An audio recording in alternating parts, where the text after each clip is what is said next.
1 Nefayi chapter 11. Nefayi anaona Mzimu wa Ambuye nawonetsedwa m'Masomphenya mtengo wa moyo. Iye anawonanso m'Masomphenyamo mayi wake wa Mulungu. Nefayi adaphunzilanso zachikondi chodabwitsa cha Mulungu. Iye adawonetsedwa ubatizo, utumiki, ndikupachikidwa kwa mwana wa Nkhosa wa Mulungu. Iye anawonetsedwanso zakuyitanidwa kwa khumi ndi awiri otchedwa apostoli, ankhosa ndi atumiki awo. Izi zinachitika pakati pa zaka za 600 to 592 BC. Verse 1.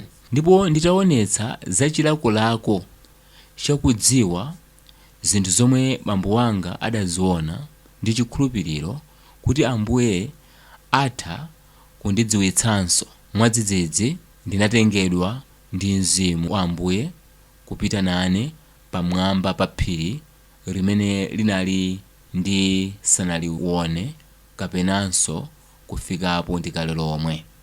Verse 2.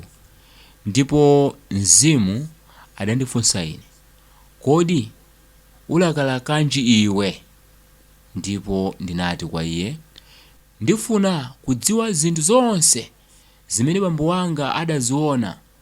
Ndipo Mzimu anati kwa ine, ukukhulupirira kuti bambo wako adaona mtengo umene anakamba za iwo? Ndipo ine nati kwa Mzimuyo, inu mukudziwanso kuti ine ndikukhulupirira zonse zimene ananena bambo wanga. Ndipo nditangomaliza kulankhula izi, Mzimu ananena ndi mawu okweza nati, hosana kwa Ambuye Mulungu oposa zonse, popeza iye ndiye Mulungu wa dziko lonse lapansi ndi wa pachilichonse.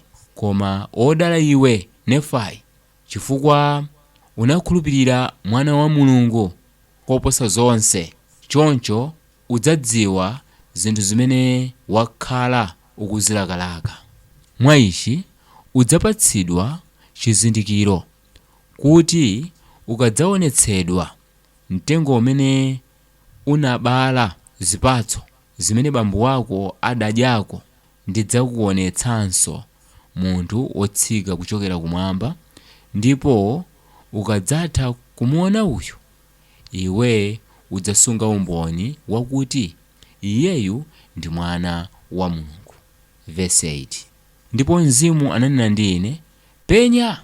Ndipo mmene ndinapenya ndinaona mtengo, ndipo mtengowo unali wonga mtengo umene bambo anga adawona, ndipo kukongola kwake kwa mtengowo kunali kwakukulu ndi kosaneneka, ndi kuyera kwake kunali koposa kwa matalala. Verse 9. Ndipo ndinaona Mzimuwo ndinati kwa Mzimu, mtengo umene mwandionetsa ndi wopambana mitengo yonse. Verse 10. Ndipo Mzimu anandifunsanso ine, kodi pano ukulakalaka chiyani? Verse 11. Ndipo ndinati kwa iye, kudziwa tanthauzo la zinthu zozizwitsa zomwe ndazionazo. Ndipo ndinayankhula naye ngati munthu, popeza iye anali ndi maonekedwe a munthu ngakhale sanali iye. Ine ndithu ndinazindikira kuti iyeyo unali Mzimu wa Mulungu, koma analankhula ndi ine monga munthu. Verse 12. Ndipo anati kwa ine, penya. Ndipo pamene ndinati ndiyang'ane kuli iye, simndathe kumuona iye, popeza anali atandichokera ine. Verse 13. Ndipo pamene ndinapenya ndinaona mzinda waukulu wa Yerusalemu ndi mizinda ina yambiri.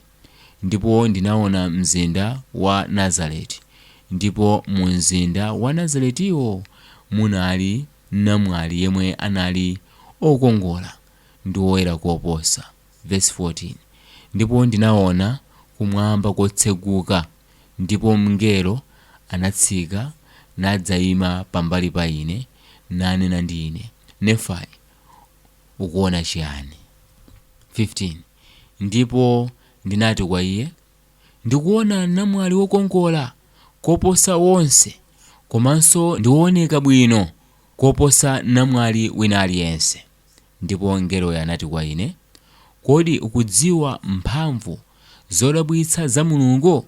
Ndipo ine ndinati kwa iye, ndikudziwa kuti amatikonda ife ana ake, komabe za zinthuzi sindikudziwa tanthauzo lake.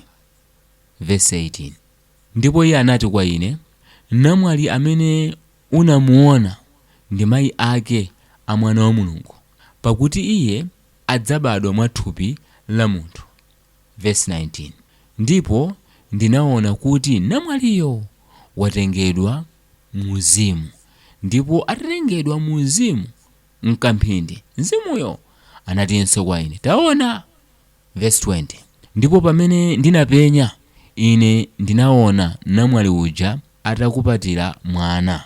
Verse 21. Ndipo mngeloyo anati kwa ine, taonani, mwana wa Nkhosa wa Mulungu, amenenso ndi mwana wa Mulungu Atate wamuyaya, amene adzakudziwitsa iwe tanthauzo la mtengo umene bambo wako adaliwona. Verse 22. Ndipo ine ndinamuyankha iye nditi, inde, ndi chikondi cha Mulungu chimene chimadzimwaza kufikira mtima ya ana a anthu onse, choncho chimakhala chinthu cholakalakika kuposa zinthu zonse. Verse 23. Ndipo ananena nane nati, zoona, chosangalatsa kwa munthu palibe choposa ichi. Verse 24. Ndipo zitatha izi, iye anatinso kwa ine, taona tsono. Ndipo ine ndinapenya mwana wa Mulungu akupitapita pakati pa ana anthu, ndipo ndinaona ambiri a iwo akudziponya pansi pa mapazi ake kumulambira iye. Verse 25. Ndipo chitsulo chimene bambo wanga adachionacho chimafika ku madzi a moyo, kapena kuti mtengo wa moyo, ndipo ichi chimayimira mawu a Mulungu, ndipo madziwo amayimira chikondi cha Mulungu chamuyaya, ndiponso mtengo wa moyowo umayimiranso chikondi chenicheni cha Mulungu. Verse 26. Ndipo mngelo anatinso kwa ine, penya, ndipo ndinaona zodabwitsa za Mulungu. Verse 27. Ndipo nditapenya, ndinaona mpulumutsi wa dziko lonse, amene bambo wanga anakamba za iye, ndipo ndinaonanso mneneri amene adzakonze njira asanadze mpulumutsi. Ndipo ndinaonanso mwana wankhosa wa Mulungu akupita kukaphatikizidwa ndi mneneriyo. Ndipo ataphatikizidwa ndi iye, ndinaona kumwamba kutatseguka, ndipo Mzimu Woyera udatsika kuchoka kumwamba ndi kutera pa iye ngati nkhunda. Verse 28. Ndipo ndinaona mwana wankhosayo akupitapita pakati pawo, nalalikira pakati pathu mwamphamvu ndi ulemerero waukulu, ndipo makamu a wanthu anasonkhana ndi kumvera iye, koma zachisoni anthu anamkana kuti achoke pakati pawo. Verse 29. Ndipo ndinaonanso atumwi ake khumi ndi awiri amene anamutsata iye, koma mwadzidzidzi iwo anatengedwa mu Mzimu kuchoka pa nkhope yanga, kotero sadaonekenso. Verse 30. Ndipo mngelo anatinso kwa ine, penya, ndipo ndinaona mmwamba motseguka kachiwiri, ndipo ndinaona mngelo akutsika akupita kwa ana a anthu nawatumikira iwo. Verse 31. Ndipo mngeloyo anatinso kwa ine, penya, ndipo pakupenya ndinaona mwana wankhosa akupitapita pakati pa ana a anthu, odwala ndi odwalika nthenda zosiyanasiyana, ndi ogwidwa ndi ziwanda ndi mizimu yonyansa, ndipo amachira ndi mphamvu ya mwana wankhosa wa Mulungu. Ndipo ziwanda ndi mizimu yonyansa zimachoka mwa odwala. 32 Ndipo mngelo anayankhulanso kwa ine nati, penya. Ndipo ndinapenya, ndinaona mwana wankhosa wa Mulungu amene anatengedwa, koma iye ali mwana wa Mulungu wamoyo ndi wamuyaya, nazengedwa mlandu ngati munthu wochimwa. Izi ndinaziona ndipo ndine mboni. Verse 33 Ndipo ine Nefayi ndinaona mwana wankhosa wa Mulungu akukwezedwa ndi kupachikidwa pa mtanda chifukwa cha machimo a dziko lapansi. Verse 34 Koma ataphedwa iye, ndinaona makamu a anthu pa dziko akusonkhanitsidwa pamodzi kuti amenye nkhondo ndi otsatira mwana wankhosa, khumi ndi awiriwo, amene anali atayitanidwa ni mngelo wa Mulungu. Verse 35 Ndipo makamu apa dziko anasonkhanitsidwa pamodzi, ndipo ndinaona kuti onse alowa mnyumba yayikulu kwambiri yomwe inalinso ndi malo ambiri mkati mwake, yonga imene bambo wanga adayiona. Ndipo mngelo anatinso kwa ine, ona dziko ndi nzeru yake, ona nyumba ya Israeli mene yakunganirana pamodzi kuti imenye nkhondo ndi omtsatira mwana wankhosa khumi ndi awiri aja. Verse 36 Koma patapita nthawi ndinaona ndipo ndinakhala mboni kuti nyumba yayikulu yokhalanso ndi malo ambiri ija idadzakhala chinthu chodalitsa cha dziko lonse, koma inadzagwa, ndipo kugwa kwake kudzakhala koopsa ndithu.